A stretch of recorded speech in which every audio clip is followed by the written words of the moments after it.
Jaura one परिक्षेत्र के अलापुर गांव में एक हायना दिखता है, जिसके कारण लोगों में डर का माहौल बना हुआ है। लगातार इसका सीसीटीवी फुटेज भी वायरल हो रहा है और वन विभाग की टीम इसको देखने के लिए लगी हुई है, लेकिन अभी तक ये हायना मिल नहीं पाया है। वन परिक्षेत्र के हमारे साथ में डिप्टी रेंजर विनोद उपाध्याय मौजूद हैं। उपाध्याय जी, कहाँ पे ये जो हायना है दिखा है, क्या जानकारी मिल पाई है? ये अलापुर गांव में ये पुराने जो कब्रिस्तान और जो हैं वहाँ पे सूचना मिली, आपके ही द्वारा बताया गया, ग्रामीणों के भी द्वारा बताया, तो हमारा स्टाफ हम पहुँच गए थे मौके पे। आप भी थे परसों, कई 3-4 पॉइंटों पर देखा आप लोगों के साथ, मीडिया के आप लोग साथ में थे। हम लोगों को समझा रहे हैं। अब वो वन्य प्राणी है, हायना है, वो हड्डियों का सफाई कर्मचारी है एक वन विभाग की, मतलब इस तरह से सफाई वाला वो अच्छा काम करता है, लेकिन वो किसी को अनावश्यक रूप से नहीं करता, लेकिन सावधानी बरतें हैं, ये हम समझा रहे हैं। कोई मवेशियों के या उनके जो डली रहती हैं हड्डियाँ, उनको खाने घूमते रहते हैं, वो तो हर जगह घूमते हैं। ये जंगली प्राणी है, लेकिन राजस्व क्षेत्र में भी जितने भी ग्राम हैं उनके आसपास भी ये भ्रमण करता है, घूमता है। इसके अलावा कहाँ तक सर्चिंग की है आपने, कहाँ कहाँ देखा है, कहाँ तक अभी ये पहुँच गया है?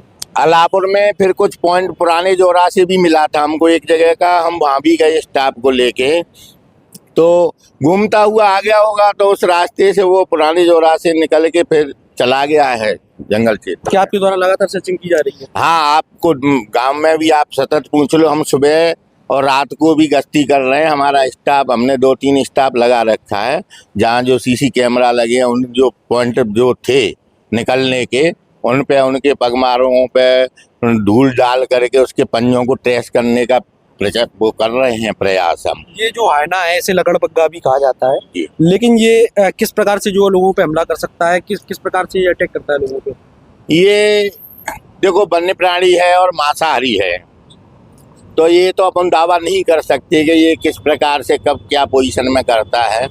उसको ऐसे लगता है कि मैं गांव में घिर गया हूँ या दबाव है, तो उस समय वैसी स्थिति में अपने बचने के बचाव के कारण उन पे हमला करने का वो कर देता है। यदि हायना किसी के पीछे पड़ जाता है तो बताया जाता है कि सीधे ना भागें। हाँ, ये है हायना का क्या है, जो कमर से पीछे का जो हिस्सा रहता है वो थोड़ा झुका हुआ वैसा रहता है, तो उसके कारण वो एकदम मुड़ नहीं पाता है।